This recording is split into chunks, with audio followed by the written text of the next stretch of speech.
Good morning student.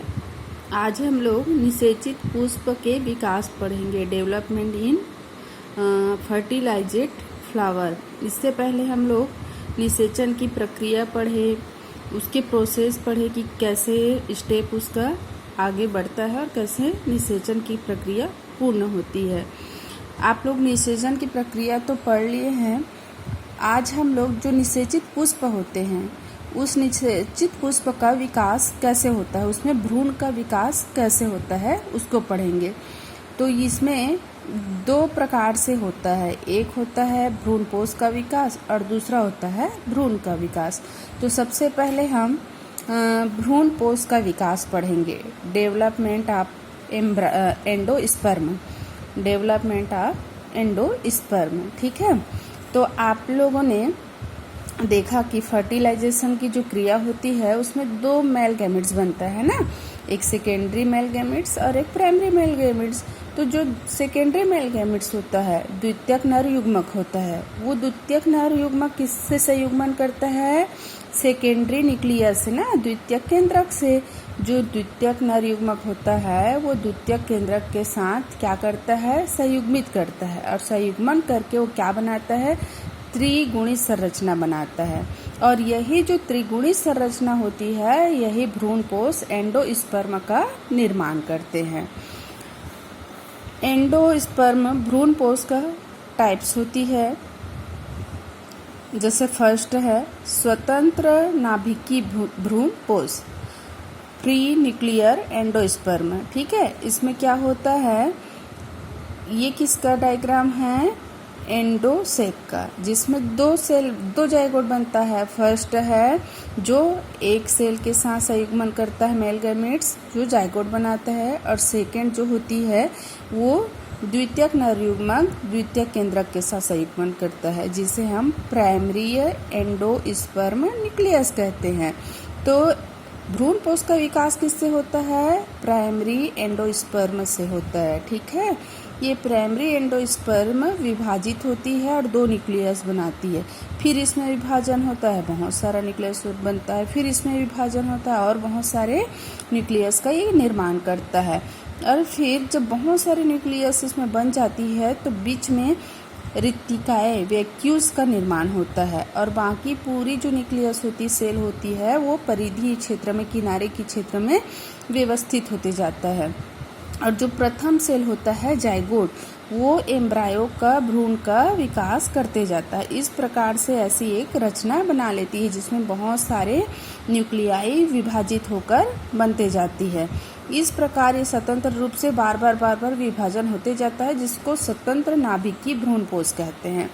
दूसरा इसका प्रकार होता है कोशिकीय भ्रूणपोष, इसको सेलुलर एंडोस्पर्म कहते हैं। इसमें अंतर क्या होता है? इसमें भी देखो, ये वाली जो सेल होती है ये प्राइमरी एंडोस्पर्म है और ये वाली जाइगोट है। ये जाइगोट एम्ब्रायो भ्रूण का निर्माण करता है और ये न्यूक्लियाई सेल का विभाजन करता है। तो इसमें होता क्या है, ये विभाजन होकर दो बना, 2 से 4 बना, तो आप देख रहे हैं बीच में यहाँ वाल का निर्माण होते जाता है, भित्ति का निर्माण होते जाता है, और इस प्रकार ये बार बार विभाजन होकर ऐसी संरचना बना लेती है।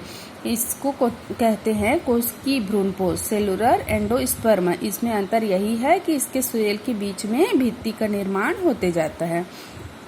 थर्ड होती है हेलोबियल भ्रूणपोष। हेलोबियल भ्रूणपोष या एंडोस्पर्म, ये दोनों का मिला जुला रूप होता है, या दोनों के मध्य भाग होता है। इसमें क्या होता है, विभाजन होने के बाद 2 चैम्बर बनता है, एक होता है माइक्रोपाइलर चैम्बर और दूसरा होता है चाल्जा चैम्बर। ऊपर में रहता है आपको जाइगोट सेल रहता है। ये से माइक्रोपाइलर जो चैम्बर होती है फर्स्ट वाला, इसमें जो स्पेस होता है, जो जगह होती है वो बड़ा होता है, और जो चाल्जा चैम्बर होता है वो छोटा होता है। तो जैसे ही बार बार इस सेल में विभाजन होते जाता है तो ये जो चाल्जा रीजन होता है, चाल्जा जो क्षेत्र होता है वो दबते जाता है, यहाँ पर वाल की निर्माण हो जाती है। ये वाली पूरी रीजन माइक्रोपाइलर चैम्बर और ये वाली जो पूरी क्षेत्र होती है वो चाल्जा क्षेत्र होती है। तो बार बार इसमें सेल का विभाजन होते जाता है और एक दबाव बनते जाता है, जिससे कि चालजा रीजन क्या होता है, दबते जाता है। तो इस प्रकार से जब एम्ब्रायो का या सेल का जब विभाजन होता है तो उसको हेलोबियल भ्रूणपोष कहते हैं। सेकेंड स्टेज, ये तो पूरी हो गई भ्रूणपोष का विकास। अब पढ़ेंगे सेकेंड भ्रूण का विकास, डेवलपमेंट ऑफ एम्ब्रायो। तो हम लोग पहले ही पढ़ चुके हैं, 2 नर युग्मक होता है जिसमें से एक नर युग्मक सेकेंडरी न्यूक्लियस से संयुग्मन करता है और एक जो नर युग्मक होता है प्रथम नर युग्मक वो एक सेल अंड कोशिका से संयुग्मन करता है। तो भ्रूण का विकास किससे होता है, जो प्राइमरी मेल गैमेट्स होता है जो अंड कोशिका से संयुग्मन करता है और द्विगुणित जायगोट बनाता है, और यही युग्मक जायगोट जो है भ्रूण को विकसित करता है और एक पादप को जन्म देती है। युग्मनज से भ्रूण बनने तक की जो क्रिया होती है उसको भ्रूणोद्भव या डेवलपमेंट ऑफ एम्ब्रायो कहते हैं। क्लियर। आगे डायग्राम से हम देखते हैं कि एक भ्रूण का विकास कैसे होता है। ठीक है, तो ये क्या हो गया, ये हो गया जायगोट। ठीक है, ये क्या है, ये जायगोट है जो जायगोट सेल है। ठीक, जो प्राइमरी नर गैमेट्स और अंड सेल से मिलकर बना है। ये विभाजित होकर 2 सेल बनाता है, टर्मिनल सेल, बेसल सेल। ठीक है, फिर ये दोनों में विभाजन होता है, टर्मिनल सेल 2 सेल बनाता है और बेसल सेल 2 सेल बनाता है। इस प्रकार से ये फिर विभाजन होता है, फिर विभाजन होता है। तो जब इसमें विभाजन होता है बेसल सेल में, तो ये एक स्ट्रैंड ऐसे संरचना बनाती जाती है जिसको सस्पेंसर कहते हैं, और ऊपर की जो सेल होती है वो ऐसे फूला हुआ संरचना बनाता है और यहाँ पे सेल का विभाजन होते जाता है। यहाँ पे सेल का विभाजन होते होते एक ऊपरी लेयर बनता है जिसको डर्मेटोजेन जेल बोलते हैं। नीचे की जो सेल होती है, ये डर्मेटोजेन की नीचे जो सेल होती है उसको हाइपोफाइसिस कहते हैं, और नीचे सस्पेंसर होता है। सस्पेंसर की जो नीचे सेल होती है वो वेसिकल्स बनाते हैं, रिक्तिका बनाती है, और रिक्तिका के नीचे ही एम्ब्रायो के लिए न्यूक्लियाई सेल पाया जाता है। इसमें बार बार विभाजन होता है और ये 3 लेयर में विभाजित हो जाती है। जो अंदर की भाग होती है उसको प्लेरोम, मध्य भाग होता है उसको पेरिप्लेम, और बाहर की जो लेयर होती है उसको डर्मेटोजेन बोलते हैं। बाहरी इसका स्किन होता है, ये सस्पेंसर भाग होती है और ये प्रांकुर भाग होती है। इस प्रकार से ये ऐसे हृदयाकार संरचना बना लेती है जिसमें से ये वाली भाग जो होती है रेडिकल का निर्माण करता है और ये प्रांकुर का निर्माण करता है। तो ये डायग्राम के माध्यम से आप भ्रूण की विकास की पूरी प्रोसेस को कॉपी में नोट से तैयार कर लेंगे। एक बार और आप लोगों को बता देती हूँ, जायगोट होता है, जायगोट विभाजन होकर 2 सेल बनाता है, टर्मिनल सेल, बेसल सेल, इसमें फिर बार बार विभाजन होता है, 4 सेल बनेगा, 8 सेल बनेगा, 16 सेल बनेगा। नीचे जो स्ट्रैंड सेल बनती है उसको सस्पेंसर सेल बोलते हैं, और ऊपर की जो सेल गुब्बारेनुमा संरचना बना देती है जिसके नीचे की सेल को हाइपोफाइसिस, और ऊपर की जो कोश की सेल लेयर होती है उसको डर्मेटोजेन बोलते हैं। ये डर्मेटोजेन के अंदर की सेल में बार बार विभाजन होता है और ये 3 लेयर बनाता है। अंदर की सेल को प्लेरोम, मध्य भाग को पेरिप्लेम और उसके बाह्य भाग को डर्मेटोजेन कहते हैं। इस प्रकार से ये ऐसे भ्रूण की संरचना बना लेती है और ऊपर की भाग जो होती है वो रेडिकल का निर्माण करता है और नीचे की भाग प्ल्यूमल प्रांकुर का निर्माण करता है। आगे है बीजों का निर्माण। बीज का निर्माण कैसे होता है? तो बीज का निर्माण एक परिपक्व बीजांड से होता है। आप सभी जानते हो ना, जैसे आप ओवरी की संरचना देखिए, ओवरी के अंदर क्या होता है, बीजांड होता है। तो एक परिपक्व बीजांड ही किसका निर्माण करता है? बीज का निर्माण करता है। और इस बीज के अंदर क्या क्या होती है? बीज पत्र होता है, भ्रूणपोष होता है, बीजोल पाया जाता है। इस प्रकार से एक बीज का निर्माण होता है। बीज पत्र संख्या के आधार पर 2 प्रकार की होती है, एक बीज पत्र और द्विबीज पत्र। एक बीज पत्र नाम से स्पष्ट है, जिसमें एक बीज पत्र होती है उसको एक बीज पत्र कहते हैं। जैसे मक्का है, धान है और गेहूँ है, ये सब एक बीज पत्र का प्रकार है। जब उसकी इंटरनल संरचना देखते हैं तो ऐसे दिखाई देता है। इसकी बाह्य भाग को सीड कोट बोलते हैं, अंदर की भाग में एम्ब्रायो पाया जाता है। द्विबीजपत्री जिसके अंदर द्विबीज पत्र होता है उसको द्विबीज पत्र कहते हैं। इसकी संरचना देखो, चने की बीज की संरचना है, इसका एग्जाम्पल चना है, मटर है, अरहर है। बाह्य भाग को सीड कोट बोलेंगे, नीचे भाग माइक्रोपाइल भाग होती है, मध्य भाग को हिलम बोलते हैं। ये कॉटिलिडान्स होती है, बीजपत्र कहलाती है। इसमें 2 बीजपत्र पाया जाता है। फिर है फल की संरचना। एक भ्रूण का फ्रूट का विकास कैसे होता है, फ्रूट कहाँ से बनता है।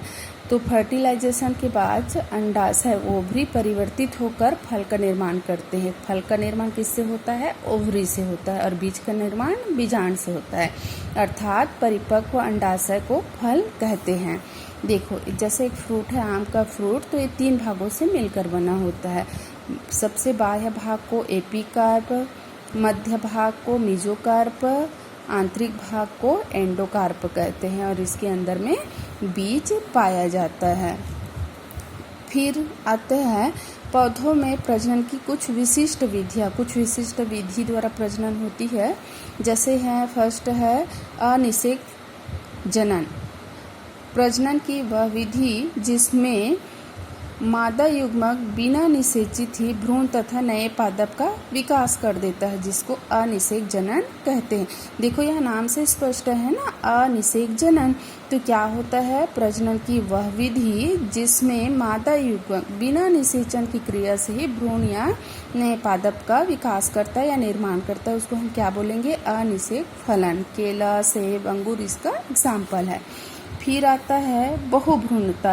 ये भी नाम से स्पष्ट है। बहुभ्रूणता क्या होता है, एक ही बीज से एक से अधिक भ्रूण पैदा हो जाता है, जिसे हम क्या बोलेंगे, बहुभ्रूणता। फिर है अनिषेक फलन।